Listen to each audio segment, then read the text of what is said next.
It lays the predicate and the foundation for the development of a weather satellite that will permit man to determine the world's cloud layer and ultimately to control the weather, and he who controls the weather will control the world. The unexpected consequences of solar geoengineering. That's a new report from EOS.org. From the report, solar engineering is not a substitute for climate mitigation, and concerns about its risks and unintended impacts are supported by the recent discovery of overlooked atmospheric chemical feedback. The report continues, the stratospheric ozone depletion from solar geoengineering increases the flux of certain UV radiation that in turn changes tropospheric atmospheric composition. As a consequence, this chemical feedback influences the spatial patterns of radiative forcing, which leads to warming in some regions and cooling in other regions, raising the concerns about global equity. This underscores the importance of deepening our understanding of solar geoengineering and warns us about, quote, its potential for unseen consequences. Translation: climate engineering operations are a leap into the abyss from which there is no return, a leap that the controllers of the matrix decided to make over 75 years ago without our knowledge or our consent. Should that come as any surprise? I think not.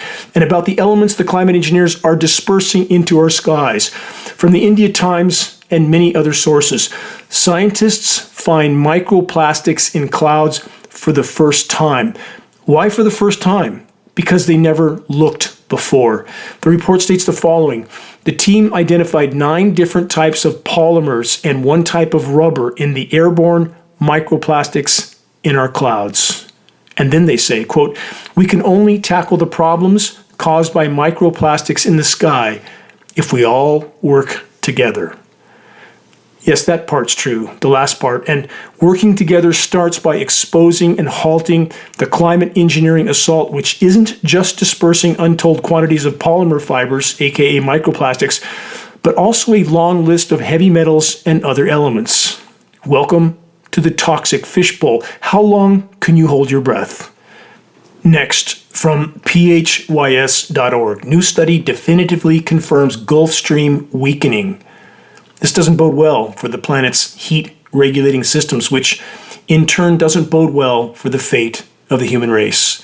Climate engineering operations have completely altered atmospheric wind currents, which in turn has contributed to altered ocean currents. Connect the dots. And we now have warm water pumping into the Arctic, which is thawing methane hydrate and clathrate deposits on the seabed, which are now exploding into the water column, migrating to the surface, and then into the atmosphere where it's covering the planet like a layer of glass. You'll hear more about this soon. I've covered it in so many broadcasts, but now the climate science community is having to face this issue because they can no longer hide it. From AP News, food prices are rising as countries limit exports, blame climate change, El Nino, and Russia's war. What's this headline omitting? Food isn't just getting more expensive. Our supplies are dwindling fast. Empty food shelves coming to a store near you soon. And about the causes, not just climate change, more correctly, climate and ecological collapse being further fueled by covert climate engineering operations on top of all the rest of the decimation from industrialized militarized society. Agricultural regions around the world are increasingly being hit with various forms of unprecedented weather catastrophes. Just random acts of nature targeting agricultural regions, or part of the plan? You decide. And about El Nino and the Ukraine war, both inseparable from climate engineering operations and matrix manipulated agendas. And one more footnote on the Ukraine war. How wrong is that entire picture? Whatever the motives from those that pull the strings on both sides of every conflict, when World War I tactics are being used in this age, with vast amounts of artillery and personnel sitting ducks in the middle of open fields for months on end, so vulnerable that a single drone or fighter jet could take them all out if the powers that be wanted that to happen, but it never does. It's just a measured pace of the ongoing carnage that's consuming all the outdated and existing military hardware and munitions so that the defense industry on all sides of the conflict can make a mint manufacturing more. What's another obvious potential benefit, at least through the eyes of those in power? The controlling and culling of the peasant class. And that's how the grand game of chess is played by the controllers of the Matrix, a game that they couldn't carry out, they couldn't conduct, without the active or passive support of populations. When will this change? When? What will it take? We'll soon enough find out. Next, from AlJazeera.com, silent killer. How deadly is air pollution? Question mark. The report then addresses the headline question stating, quote, the short answer, very, i.e. very deadly. In fact, they say air pollution, by some estimates, is the leading cause of death internationally. They continue, the worst offenders are particles smaller than 2.5 microns. Let's stop there. Yes, the smaller the particle, the more dangerous it is. And with that in mind, consider that climate engineering elements, which are already highly toxic in and of themselves, are in the sub 100 nanometer range, exponentially smaller than anything any official air testing agency even looks for, let alone acknowledges. Geoengineeringwatch.org is working directly with a major agricultural testing institution that has extrapolated from hundreds of precipitation samples over a single U.S. state, which we are not disclosing yet, what the total tonnage of climate engineering elements that are likely being dispersed all over the world. And it likely is somewhere in the range of 40 to 60 million tons annually. Think about that. If you don't believe our government would be a part of weather warfare operations with such devastating effects, I understand. It's a very disturbing reality to face. Let's listen to what President Biden had to say during a recent meeting in which he addressed climate catastrophes. Listen very carefully. Here it is, and I will replay it at least twice so you can clearly catch what he says. I want to reiterate that appreciation today. I also convened my entire cabinet as part of a whole of government response. And that response is to increase the number and intensity of the extreme weather events and be wary we're going to use all the resources available to the government to do it. I want to reiterate that appreciation today. I also convened my entire cabinet as part of a whole of government response. And that response is to increase the number and intensity of the extreme weather events and be wary we're going to use all the resources available to the government to do it. Forgive me for repeating that statement in my own words so that it's crystal clear. Here's what Biden said. I convened my entire cabinet as part of a whole of government response, and that response is to increase the number and intensity of weather events. We are going to use all the resources available of the government to do it. So was Biden given the wrong script? Was it a Freudian slip? Or did the president's unraveling cognitive state just let the cat out of the bag? You decide. And there's this from businessinsider.com. The true cost of extreme weather. From that report, data suggests costs of extreme weather are trickling through the economy and could soon overwhelm our social safety net if left unchecked. Economists told this to Insider.com. That statement from BusinessInsider.com doesn't even begin to address the severity and immediacy of what's unfolding. And of course, climate engineering isn't mentioned. That's a given. What we now face isn't just extreme weather that, quote, could overwhelm our social safety net, end quote. What we actually face is an unfolding and accelerating abrupt climate and ecological collapse scenario which holds life on Earth in the near-term balance, not just so-called social safety nets. Don't believe it? Don't think it could be that bad? Doesn't matter. You will. Wait and see. And above it all, the weather warfare operations continue to rage unabated. You're listening to the weekly installment of the commercial-free, non-political Global Alert News Report, the end of the world as we know it broadcast, brought to you by Geoengineeringwatch.org, the largest and most visited website in the world on the subject of covert global climate engineering operations, aka weather warfare. Reaching a critical mass of awareness is the only way forward in this fight. And how do we accomplish that? By starting a conversation on climate engineering that leads people to a credible source of data. Geoengineering Watch shirts, hoodies, or our full-color printed climate engineering awareness materials can get the conversation going with family and friends. Every day counts in this all-important battle. Geoengineering Watch awareness-raising materials can be found on the Geoengineering Watch homepage. Our only goal, to fully expose and halt the climate engineering assaults. Moving on. Let's take a moment to address what Matrix Media officially labels as, quote, natural disasters, aka record heat, record drought, record deluge, record firestorms. The list goes on and on. And here's my question. With climate engineering operations raging all over the world, with the active or passive support of all governments, with the possible exception of Iran, who has publicly spoken out against NATO weather warfare, can any weather anywhere at this point be considered, quote, natural? Short answer, no. And always remember and consider that there can be no legitimate discussion of climate anything from any perspective without first and foremost acknowledging and addressing the climate engineering factor in the equation. On the same theme, far too many are still desperately clinging to the rationally and inarguably false at face value conclusion that the increasingly catastrophic Earth changes that are rapidly accelerating are just the result of natural cycles of the planet. Does the planet go through natural cycles? Yes, of course. But when all Earth's life support systems from the clouds to the ground are systematically decimated by countless forms of human activity, which includes climate engineering, and all of this inflicted on the planet in the geologic blink of an eye, then rationally, logically, the unprecedented unraveling of the former planetary ecological equilibrium must not be considered natural. Here's a comparison. People die. All of us do at some point, but if you run someone over in a crosswalk and then try to claim that the victim died of natural causes, that it's just part of a cyclical pattern of life and death, would such a defense hold up in a court of law? I think not.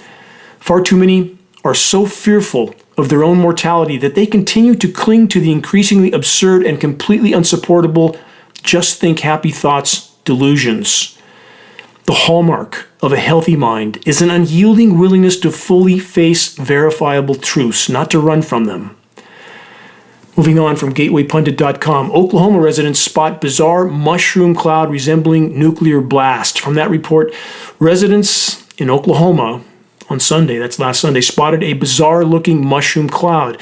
The report says the strange cloud was captured on video and shows a massive cumulus cloud moving upward through a stratus cloud, which caused onlookers to compare the strange sighting to a nuclear blast. Weather experts said the unusual cloud pattern is what's caused the hail and high winds in central Oklahoma and some parts of Texas over the weekend. The so-called weather experts, the climate engineering cover-up crew, whose job it is to explain away anything and everything in our skies, no matter how engineered, as natural. So many in the so-called climate science community will have so much explaining to do when populations finally are forced to look up and wake up. I so look forward to that day. From news.un.org, human rights experts, humanity facing unprecedented global toxic emergency. That's the headline from the report. Humanity cannot afford to further aggravate the toxification of the planet. We can't stop it at this point. Not soon enough. The planet is already ubiquitously contaminated. Nothing is untainted except perhaps a few pockets of groundwater in isolated places. The rest, on the subject of bad things in our environment, we're all inhaling a credit card worth of microplastic nanoparticles per week. Yes, per week. More in a moment on that. First, I want to get to this. Even worse things in the environment. From news.com.au, Northwest Melbourne, that's Australia, suburbs warned about flesh-eating Buruli ulcer virus as cases rise to, quote, significant numbers. The report says a flesh-eating bacteria is spreading through Melbourne, sparking warnings from health authorities for residents to remain vigilant to signs of infection. That doesn't sound good, does it? A reminder of the flesh-eating bacteria that is now swimming alongside bathers in the record-warm Gulf of Mexico and along the record-warm waters of the U.S. East Coast. Yes, it's still lurking about. On the subject of record-warm Gulf of Mexico waters, still no hurricanes being allowed to spin up anywhere near the oil drilling platforms. Wow. Is nature taking care of big oil, or are patented processes of hurricane manipulation at the core of this equation? Hurricane manipulation processes that the U.S. military has been working on for over 75 years, since Project Cirrus in 1947. You decide. And there's this from Tucker Carlson. Our system is collapsing in real time. We're watching this happen.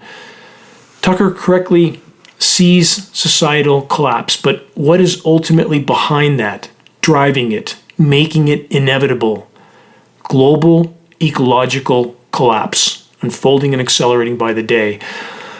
From the website collapse2050.com, which perhaps should be collapse2025.com, this headline: the approaching energy shock. From that report, a massive oil shock could be just around the corner, and nobody's talking about it. They continue, 1 barrel of oil has the same amount of energy of up to 25,000 hours of hard human labor, which is 12.5 years of work. That's the energy density of liquid carbon fuel. It's astounding how much energy is in it.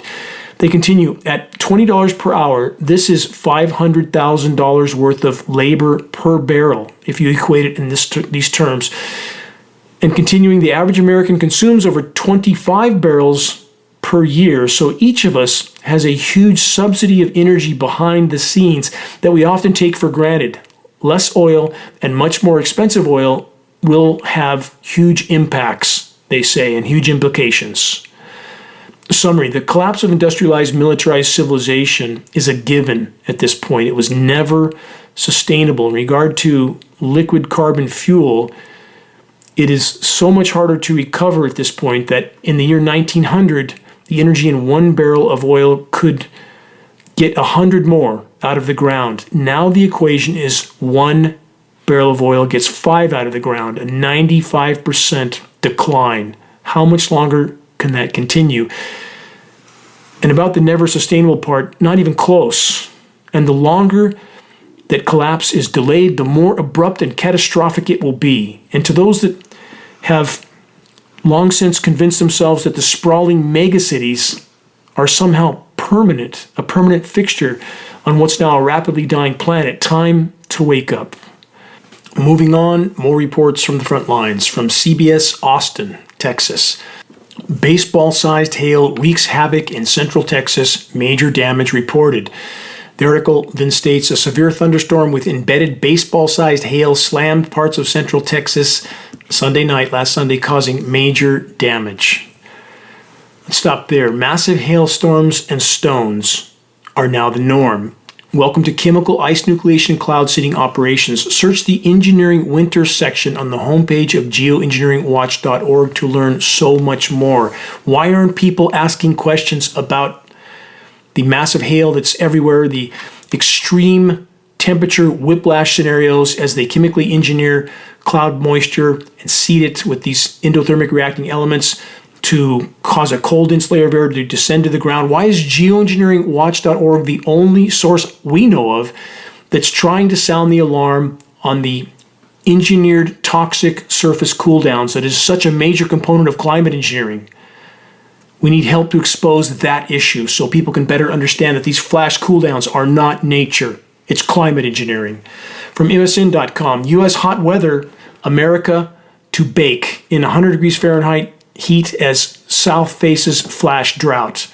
Just like the flash drought that hit Lahaina and so many other places. And climate engineering, desiccant particles do exactly that. Most people don't realize, or many don't realize, that climate engineering operations are actually much more effective at diminishing and dispersing precipitation than augmenting it.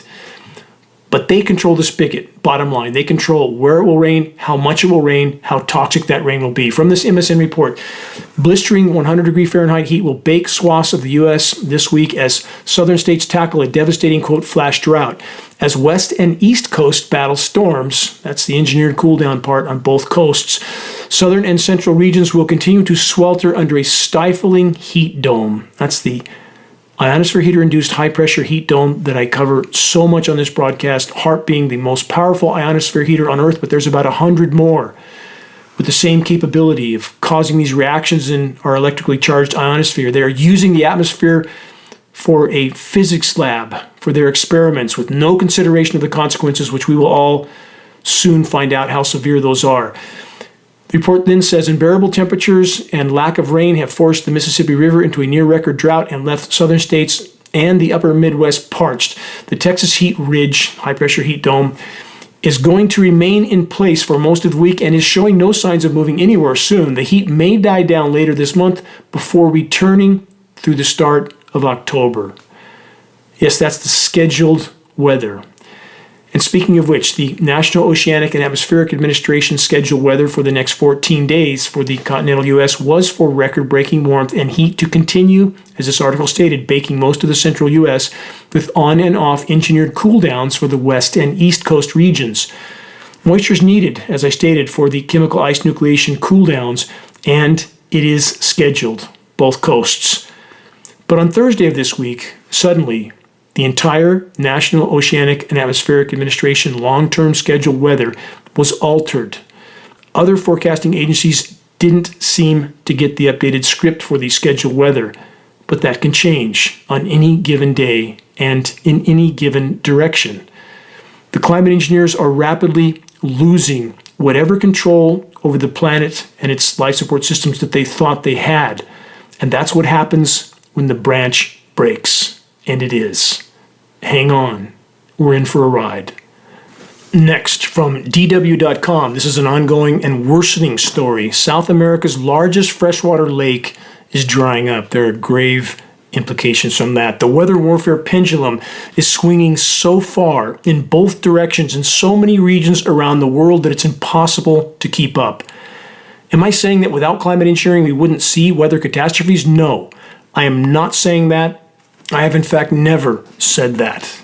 Bottom line, industrialized, militarized, so-called civilization has trashed the planet in the geologic blink of an eye, and the consequences are manifesting by the day. But man's intentional interference with the planet's life support systems is pushing us from the proverbial frying pan into the fire. What we face is a this and that equation. Anthropogenic damage in countless forms and climate engineering, not either or. But the bottom line, there is no natural weather at this point. None. From the UK Guardian, fears rise of volcanic eruption near Naples. We have likely thermal expansion that's occurring and strata-penetrating frequency transmissions. More on that in a moment. Another headline in the same equation from LifeScience.com, simultaneous rupture of faults triggered massive earthquake in Seattle area 1,100 years ago, and it could happen again. Question, are they just warning of a remote possibility or covertly disclosing their schedule for the further utilization of tectonic weapons of mass destruction, aka ionosphere heaters, that can bounce their transmissions off a now reflective climate engineered element saturated atmosphere? And when the transmissions are concentrated in a seismically sensitive zone, seismic activity can be triggered. This is well-established science. It's not disputed. Search this short report titled, Are Microwave Transmission Facilities Being Used to Trigger Earthquakes? You might put geoengineeringwatch.org in front of that. Find that, review it, and continue your investigation. You won't like what you find, but it's need-to-know information. Here's more warnings of the ongoing scheduled weather and the theorizing of it from Scientific American. Classifying heat waves will help people better understand their dangers. From that report, climate change, they say, is making heat waves stronger and longer. Naming and ranking them, like we do with hurricanes, will make governments and companies and people take hot days more seriously. Again, ionosphere heater-induced high-pressure heat domes that are held in place to steer the upper-level wind currents, which steers moisture currents, which helps the climate engineers determine where it will rain, how much it will rain, how toxic that rain will be. They can control these currents so effectively that when you look at some of the jet stream patterns now, it's like looking at the front of a complex car engine where the fan belt, in this case representing upper-level wind currents, can wrap counterclockwise around low-pressure zones in the northern hemisphere and clockwise around high-pressure zones in the northern hemisphere, and they can steer the jet pattern in this way. And with the high-pressure heat domes, this is how they can flash bake and flash drought specific regions for as long as they want while directing moisture around that region. It's what they've done to California for so many years with the, quote, ridiculously resilient ridge of high pressure. Again, ionosphere heater-induced high-pressure heat dome. And we have the whole of the so-called climate science community pretending that none of this is going on. There's an absolute epidemic of moral bankruptcy in so-called academia. Moving on, about collapsing insect populations, including pollinators, not to worry. Technology yet again claims it will save us from ourselves. Do you believe them? From BBC, farmers turn to tech as bees struggle to pollinate. From that report, we're not replacing bees, they say, but rather offering more efficient pollinating methods to farmers and reducing the dependence on commercial honeybees, end quote. Now, who needs bees anyway, right? We have McDonald's, Walmart, and Circle K. Welcome to the asylum. We'll see how well that works out. A new science study from the American Geophysical Union. Listen to this. Overlooked long-term atmospheric chemical feedbacks alter the impact of solar geoengineering. Implications for tropospheric oxidative capacity. Listen carefully to this, and I'll get to the point near the end. The level of stratospheric ozone depletion seen from geoengineering leads to a decline in global mortality. How does that work? Let's continue. Driven by air pollution changes. Let's stop there for a moment. Is the American Geophysical Union actually stating that global mortality will decline because of air pollution changes caused by climate engineering? How exactly does that work? So they seem to be saying that inhaling untold mass quantities of highly toxic, ozone-destroying climate engineering aerosols, aluminum, barium, strontium, manganese, surfactants, polymer fibers, graphene, that's actually good for us. Really. Just another day in the planetary asylum. The AGU report continues, again, American Geophysical Union. Atmospheric chemical feedbacks also imply the potential for net global public health benefits associated with stratospheric ozone depletion, as the decreases in mortality resulting from stratospheric aerosol injection-induced improvements in air quality outweigh the increase in mortality due to increased UV radiation exposure. They then say such chemical feedbacks also lead to improved plant growth. It's hard to know where to start with summarizing all those statements from the AGU.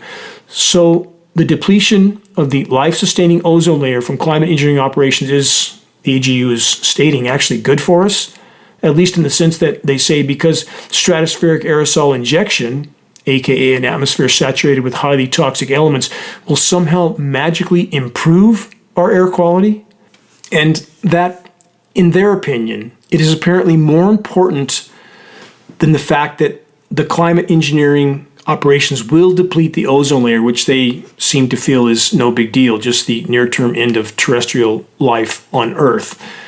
And lastly, the AGU, the American Geophysical Union, seems to claim that stratospheric aerosol injection climate engineering operations will lead to, quote, improved plant growth, end quote. Really, improved plant growth. How's that going so far after 75 years of the ongoing climate engineering weather warfare assault, and everything is dying everywhere at various speeds? And functional collapse of the ozone layer likely to occur in the coming years as a consequence of the climate engineering operations and the frequency transmissions they include. And the AGU tells us it's all good. We know what's best. Go back to sleep. How much proof do we need to justifiably conclude that the so-called science community is bought and paid for by the money printers in so many science arenas? From grist.com, this winter just ended in South America and it's 110 degrees. Think about that.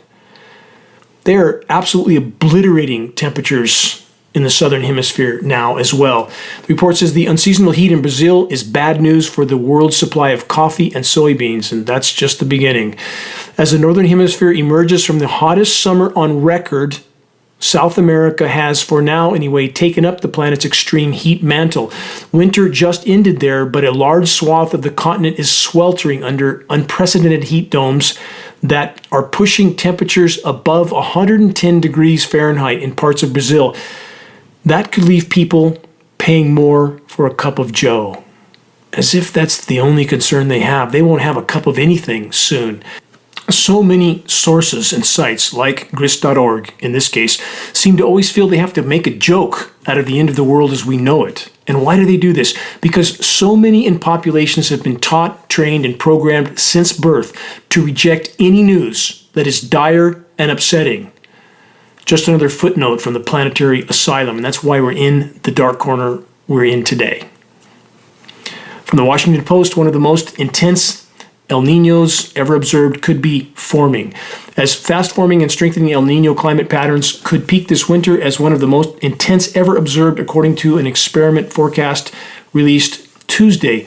The new prediction system suggested it could reach a top-tier super El Niño strength, a level that in the past has unleashed deadly fires, drought, heat waves, floods, and mudslides around the world. You mean like right now? Like what's been happening? And now when they put out this type of report, so many in populations think, oh, they predicted it, so it must be natural. No, it's anything but. Here's another report from grist.org, and this information is in fact valid. Here's the headline. Parts of the world have already grown too hot for human survival. From that report, even more areas will face such conditions as the planet continues to warm from carbon fuel combustion. And let's not forget climate engineering and the heat-trapping effect of climate engineering elements sprayed into our skies. More than a decade ago, two climate scientists defined what they considered at the time to be the upper limit of human survivability, 35 degrees Celsius or 95 degrees Fahrenheit at 100% humidity, also known as the wet bulb threshold. I've covered that many times in this broadcast. In those conditions, a person, no matter who they are or where they live, cannot shed enough heat to stay alive for more than a few hours. The scientists operating assumption was that carbon emissions would need to warm the planet by 5 to 7 degrees C, that's 9 to 12.6 degrees Fahrenheit, before the world exceeded the wet bulb threshold every year. Since then, more advanced work has demonstrated the world only needs to warm by about 2 degrees C, that's 3.6 degrees Fahrenheit, before heat waves in the hottest parts of the world first crossed that survivability line. It's happening already, and for the record, unfiltered frontline temperature data indicates we are likely past 3.5 degrees C now. It's being masked by those in power so they don't panic populations until the brutal bitter end, and climate engineering and the chemically engineered cooldowns are further skewing that perception and the equation. From the report, the hotter the temperature, the less humidity is needed to cross the limit. At 40 degrees C, that's 104 degrees Fahrenheit, for example, you need only about 50% relative humidity to cross the non-compensable threshold. That's the wet bulb threshold. That's the point at which the human body can no longer cool itself. We are in completely uncharted territory. On that note from Newsweek.com, scientists estimate when humans could become extinct. Let's listen to this. This is truly a leap off total disinformation. The next mass extinction might be driven by extreme heat, and humans could be among the casualties, they say. Let's continue. Supercomputer climate models have found that in the next 250 million years, nearly all mammals may become extinct as the planet heats to unsurvivable levels, exacerbated by a new supercontinent forecast to form near the equator, according to a new study published by the journal Nature Geoscience. These are the so-called scientists. 250 million years? We'll be lucky to make it to the end of this decade on the current course. They say humans are also in the firing line of extinction in this scenario. However, we are more likely than other species to survive due to our technological advancements. Yeah, that's working really, really well for us so far, isn't it? So well that we are hurling toward near-term planetary omnicide.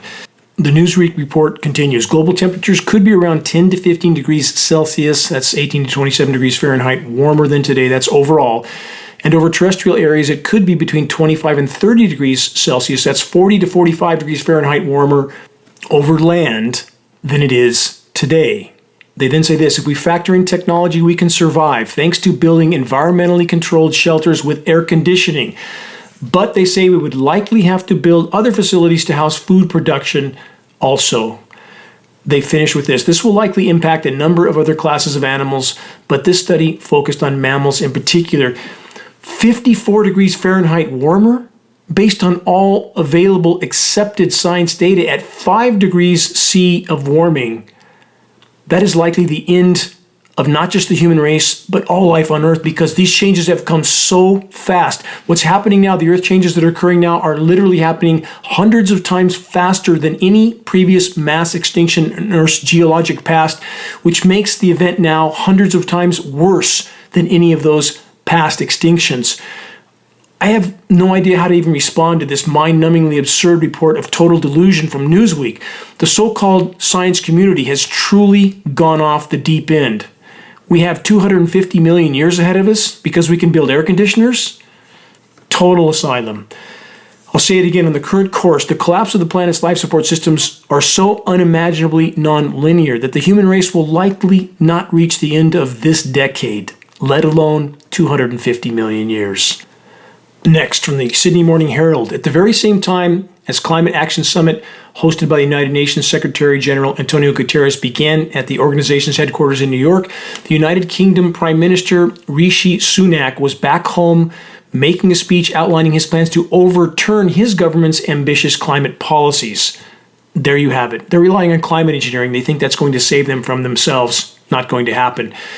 This is another prime example of the human race, which is already hurling at blinding speed toward imminent impact at full velocity, and industrialized, militarized society isn't hitting the brakes. They're pedal to the metal, full speed ahead. From InsideClimateNews.org, the era of climate migration is here, leaders of vulnerable nations say. Heads of climate vulnerable nations gathered on the sidelines of the United Nations Climate Summit just mentioned to call for new policies and agreements to manage the millions of people who are being forced from their homes by extreme weather. This is just the beginning. Climate refugees on a scale that few are willing to comprehend, followed by mass chaos, followed by Mad Max on steroids, and finally, mass mortality. It's coming. From Reuters, flooding in India forces residents to flee. The report states flooding killed more than 400, with 38 people still missing. The record-breaking torrential rainfall left a trail of unprecedented destruction. We don't hear about any of this on U.S. mainstream matrix media. From Bloomberg.com, climate change blamed as record rains flood South Africa's Cape. Western Cape floods may be the worst in 100 years. They always say it happened somewhere in the distant past, so people think, oh, it happened before, it can't be that bad. That's a total lie. More manipulation of people's perceptions. Country has been beset by flooding and fires in recent months, as so many other countries have exactly the same, just like Greece, burnt to a crisp with hundreds of fires and then flooded, unprecedented floods, and now it's happening again. Yet more floods in Greece. Climate engineers control the spigot. Again, stop and think about it. Over 50 years ago, in Vietnam, Project Popeye, so successful at creating flooding rains over the Ho Chi Minh Trail that by the next decade, international treaties were passed to forbid weather modification, weather warfare, not that anybody cares. And are we to think it's not happening now? And we're told we're, quote, conspiracy theorists for saying this is happening now, and the public goes along with that because they don't want to believe the truth. They want to believe the personal pursuit of pleasure party will continue forever into the future with unlimited resources on a finite planet with finite resources. How does that equation actually work out? Now, this dose of idiocy from Fox News. Researchers identify this mammal as the latest potential cause of climate change, suggesting balancing the species, i.e., culling them. The study suggests that moose are contributing to climate change. Listen to this. Researchers claim that moose are potentially a leading cause of climate change. I don't have the words for this. And a reminder of this 2022 report from NPR. Beavers have been moving into the Arctic, accelerating the effects of climate change. So there you have it. Ecological and climate collapse all over the world isn't from industrialized, militarized society, loot, plunder, pillage, and pollute, juggernaut of total planetary destruction. It's just the moose and the beaver populations or what's left of them. Again, it's hard to find the words for any of this. The insanity being belched out by so-called scientists and their matrix media mouthpieces is beyond rational comprehension. From the messenger.com, Brazil could break all-time high temperature record in waning days of winter. That's already happening, 110 degrees plus. High-pressure heat domes frying the southern hemisphere just like they've fried North America, and now Australia seems next in the crosshairs. About the dying Amazon from the UK Guardian, this headline, in the line of fire, indigenous brigades battling forest blazes in the Amazon. The people left to fend for what's remaining of the environment. The degradation of Brazil's ecosystem has steadily been worsening.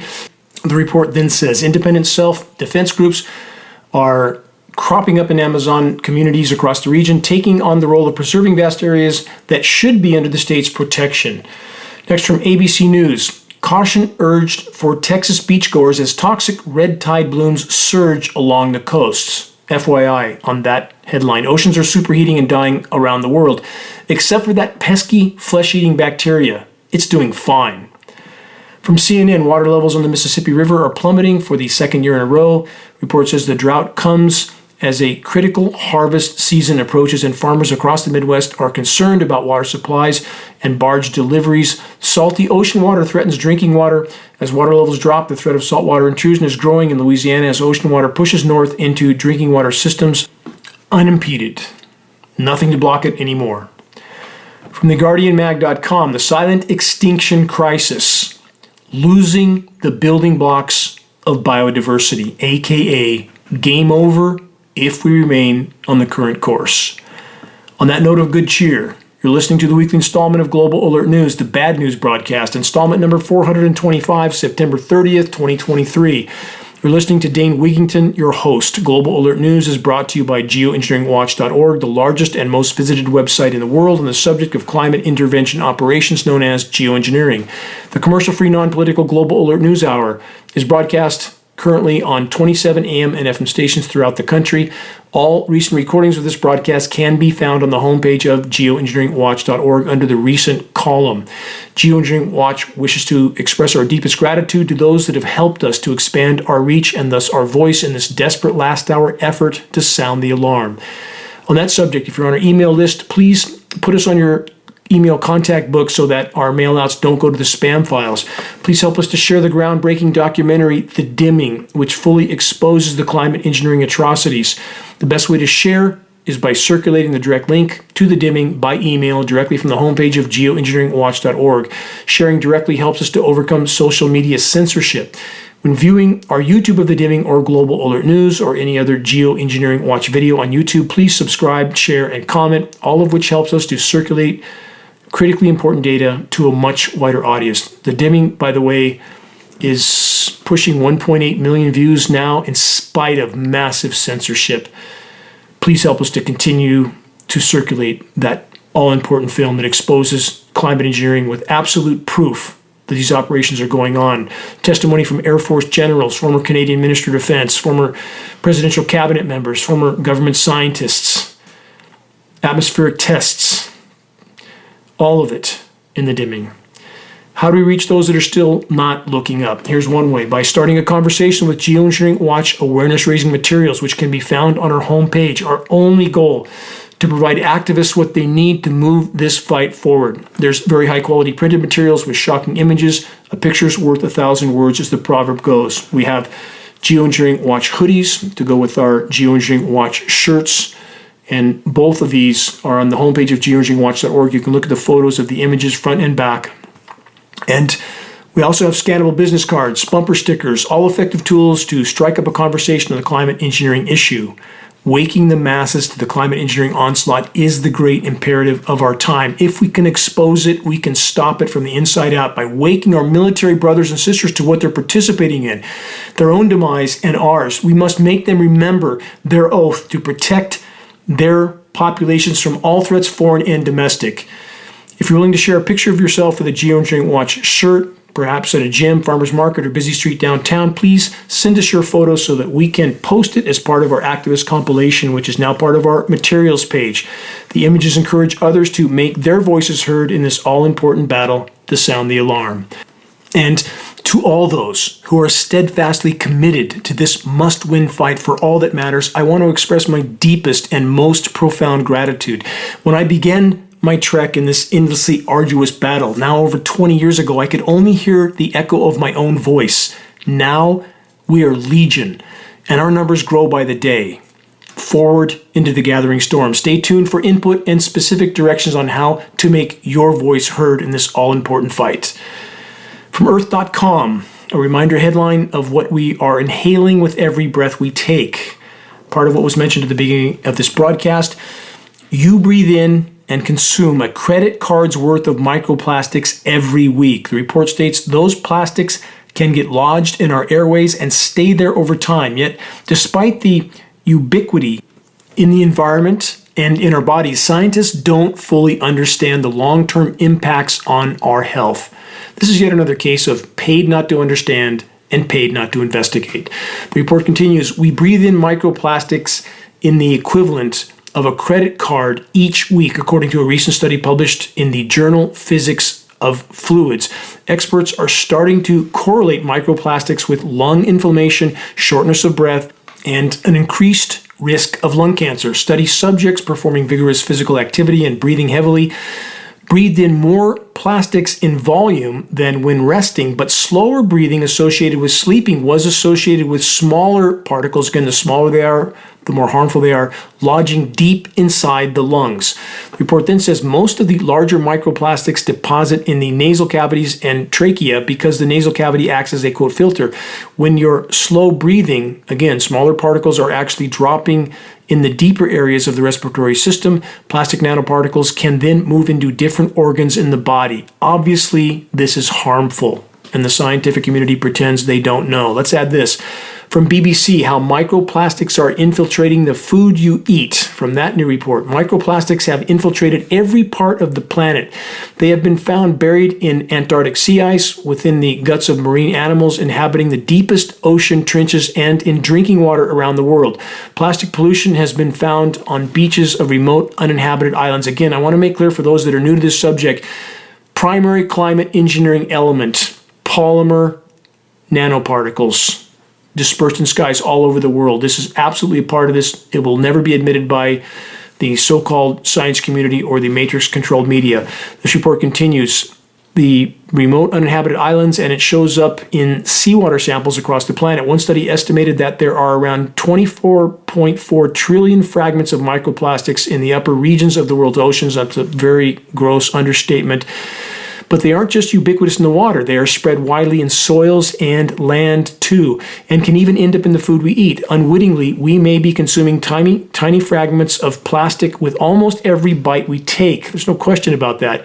In 2022, analysis by the Environmental Working Group, an environmental nonprofit fund, found that sewage sludge has contaminated almost 20 million acres, that's 80,000 plus square kilometers of U.S. cropland, with PFAS forever chemicals, which are commonly found in plastic products and don't break down under normal environmental conditions. Sewage sludge is the byproduct left behind after municipal wastewater is cleaned. As it is expensive to dispose of and rich in nutrients, sludge is commonly used as organic fertilizer in the US and Europe. What a great idea. Let's just spread toxic sewage on our food. Again, welcome to the planetary asylum. The report then says the microplastics will end up in waterways as rain washes the top layer of soil into rivers or washes them into groundwater. The major source of plastic contamination in our rivers and oceans is from runoff. What is coming down in the rain? Again, polymer nanoparticles, part of climate engineering operations. Research also shows that microplastics can stunt the growth of earthworms and cause them to lose weight. I wonder why. Why are there almost no earthworms anywhere we look anymore? They're almost gone. They then say the reasons for this weight loss aren't fully understood. Another case of paid not to understand. But one theory is that microplastics may obstruct earthworms' digestive tracts, limiting their ability to absorb nutrients and so limiting their growth. Is that not a very obvious conclusion, just like all the marine animals that are gulping down plastic and then dying because their whole digestive system is plugged? Crops absorb nanoplastic particles minuscule fragments measuring between 1 and 100 nanometers in size. Again, that's exactly in the climate engineering element range, or about 1,000 to 100 times smaller than a human blood cell, from surrounding water and soil through tiny cracks in their roots. Chemicals added during the production of plastics can disrupt the endocrine systems and the hormones that regulate our growth and development. The BBC report continues. Chemicals found in plastic have been linked to a range of other health problems, including cancer, heart disease, and poor fetal development. High levels of ingested microplastics also cause cell damage, which could lead to inflammation and allergic reactions. They then say research shows that we are ingesting microplastics at levels consistent with harmful effects on cells, which in many cases are the initiating event for health impacts. Plastic fragments accumulate most in the roots of plants, which is particularly problematic for tuber and root vegetables. From grist.org, cleaning up aluminum will be critical to a low-carbon future. They say smelting, which turns alumina into aluminum, releases more pollutants into the air and water. Newsflash, soda spraying aluminum nanoparticles from geoengineering jet aircraft. Not opinion. Not theory, not speculation or conjecture, proven fact. Please don't believe me. Summon the courage and take the time to view the dimming documentary for free from the homepage of geoengineeringwatch.org. Also from grist.org, scientists make breakthrough turning air pollution into resource for human use. Okay, there you have it. Air pollution is good, so says Grist. More Orwellian delusion. And it's getting worse fast. A few final headlines on planetary meltdown, and no, it's not a natural cycle. And also no, my statement of that fact doesn't mean I'm a fan of Al Gore or AOC or any 501c3 nonprofit organization that claims to care about the environment while denying the climate engineering elephant in the equation. From the New Zealand Herald, 200 glaciers vanish in southern Alps. That's in New Zealand as ocean temperatures rise. The report then states this about the meltdown, that it is an extraordinarily dynamic full-speed retreat of the glaciers from around 2017 on. From Insider.com, this, the most intense heat wave ever recorded on Earth happened in Antarctica last year, scientists say. This is a new report from compiled data, and the next two puzzle pieces are part of the picture it forms. From MSN.com, flowers have started to grow in Antarctica. But some would ask, isn't that a good thing? Answer, no. When the planet's air conditioners, aka the polar regions, break down at blinding speed, that is definitely not good. There's more. From Reuters.com, Antarctic winter sea ice hits extreme record low. From the report, 1 million square kilometers less ice than the previous winter record low. This is beyond bad and will accelerate rapidly. We have blown past the tipping point, with climate engineering operations further fueling the fire. I'm almost out of time. From WRALTechWire.com, this. We have destroyed our ecosystem. Now we await the collapse of civilization. This article then says the following. The headline for this article is, we have destroyed our ecosystem. It is not, we might destroy our ecosystem, nor we are on the verge of destroying our ecosystem, nor unless humanity takes steps X, Y, and Z, we will destroy our ecosystem. The headline is, we have destroyed our ecosystem. The die is cast. The deed is done. We have gone too far, and we have destroyed it. And even now, the vast majority remain completely oblivious to the oncoming train. Question, are we in fact already neck deep in the zombie apocalypse?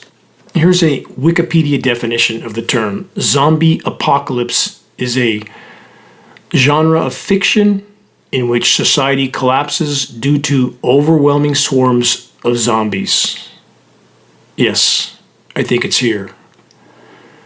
Carl Sagan said the following, anything else you're interested in isn't going to happen if you can't breathe the air and drink the water. Don't sit this one out. Do something. You are by accident of fate, alive at an absolutely critical moment in the history of our planet. And I would argue with Mr. Sagan on that point. It's not an accident. The universe, the creator, knows where you're supposed to be and when you're supposed to be there. Man your posts until your last dying breath. Do everything you can to make a difference. Do what's right because it's right, and that will always be right. Now is the time. We must decide why we are here and what we will do with the time that we've been given. Unshakable solace can only exist in facing the gathering storm head on, not running from it. If we stand together, we can still make a difference even at this late hour. We can make a quantum leap in the right direction. Check the activist suggestions link for specific instructions on how to help with moving this fight forward. Please make your voice heard. Make every day count. It's now or never. Until next week, this is Dane Wigington with Geoengineering Watch.org.